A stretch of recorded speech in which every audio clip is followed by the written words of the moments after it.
बाबा साहब के मिशन को बढ़ाने के लिए सब्सक्राइब कीजिए द बहुजन टीवी चैनल को, प्रेस कीजिए बेल आइकन को लेटेस्ट वीडियो सबसे पहले देखने के लिए। विश्व के सभी मेरे साथियों को राजरत्न अम्बेडकर की ओर से जय भीम, नमो बुद्धाय। द अनटोल्ड अम्बेडकर के छठे भाग में आप सभी लोगों का स्वागत है। कल यानी 14 अप्रैल 2020 को हम लोगों ने पूरे विश्व में डॉक्टर बाबा साहब अम्बेडकर जी की जयंती मनाई। कानून का पालन करते हुए, नियमों का पालन करते हुए पूरे विश्व में बाबा साहब अम्बेडकर जी की जयंती मनाई गई। इसलिए मैं सभी अम्बेडकरवादियों का तहे दिल से शुक्रिया अदा करना चाहता हूं। कल मोदी जी ने भी अपने भाषण में डॉक्टर बाबा साहब अम्बेडकर जी को अभिवादन किया। इसलिए मैं मोदी जी को भी श्रद्धांजलि अर्पण करना चाहता हूं कि मोदी जी ने बाबा साहब अम्बेडकर जी को अभिवादन किया। उसके लिए मैं मोदी जी को भी श्रद्धांजलि अर्पण करता हूं। देखिए, हर साल हम लोग डॉक्टर बाबा साहब अम्बेडकर जी की जयंती मनाते हैं।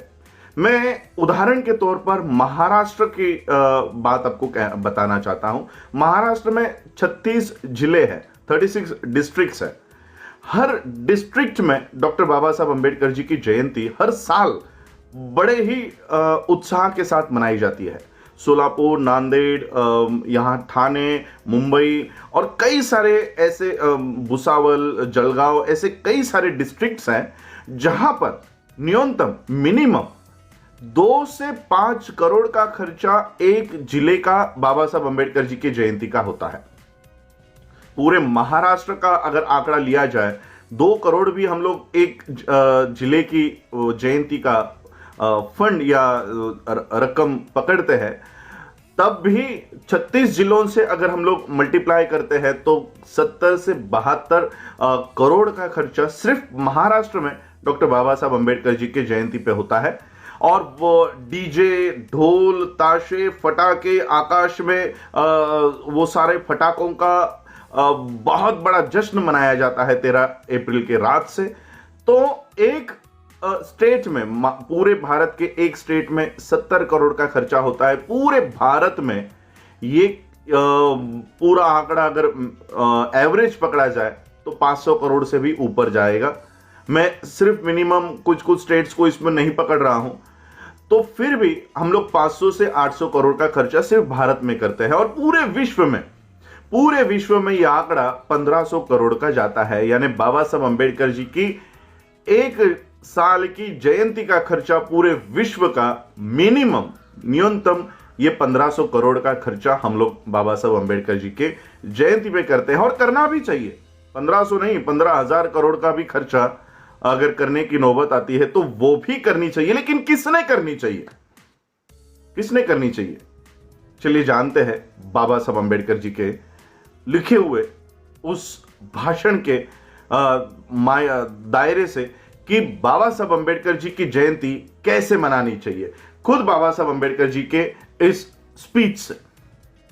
बाबा साहब अम्बेडकर जी की जयंती 14 अप्रैल 1956 की जयंती, 1956 की जयंती बाबा साहब के मुंबई के कार्यकर्ता चाहते थे कि बाबा साहब के जो बर्थ एनिवर्सरी है वो बहुत बड़े जश्न के साथ मनाई जाए। तो ये मुंबई के कार्यकर्ता बाबा साहब अम्बेडकर जी के पास आए। बाबा साहब अम्बेडकर जी के पास आकर इन्होंने कहा कि बाबा साहब, हम आपकी ये जो बर्थ एनिवर्सरी है, आपका जो जन्मदिन है, ये हम मनाना चाहते हैं और मुंबई में यहां पर हमने कार्यक्रम का आयोजन किया है, तो हम आपसे विनती करना चाहते हैं कि आप उस कार्यक्रम में आए। बाबा साहब ने उन कार्यकर्ताओं को, मुंबई के कार्यकर्ताओं को मना कर दिया कि मैं ऐसे कार्यक्रम में नहीं जाता, मैं ये कार्यक्रम में नहीं जाऊंगा। तो ये मुंबई के कार्यकर्ता मायूस हो गए, लेकिन उन्होंने हार नहीं मानी। इन्होंने क्या किया, ये बाबा साहब के नजदीकी और कोई कार्यकर्ता है या रिश्तेदार है, ये उनके पास गए और उन्होंने मनाया कि आप प्लीज कृपया करके बाबा साहब को मनाइए और इस कार्यक्रम में उनको आने के लिए कहिए। बाबा साहब को बहुत मनाया गया। तब बाबा साहब ने कहा कि ठीक है, मैं थोड़ी देर के लिए इस कार्यक्रम में आकर चला जाऊंगा। बाबा साहब के जन्मदिन का कार्यक्रम और बाबा साहब को ही चीफ गेस्ट उस कार्यक्रम में बनाया गया है। बाबा साहब उस कार्यक्रम में जाते हैं और उस कार्यक्रम में जो स्पीच बाबा साहब ने दिया हुआ है, ये स्पीच दरअसल ये अनटोल्ड बात भी नहीं है, ये बताई हुई बात है, जाहिर बात है, लेकिन फिर भी हम इस बात को अनदेखा कर लेते हैं।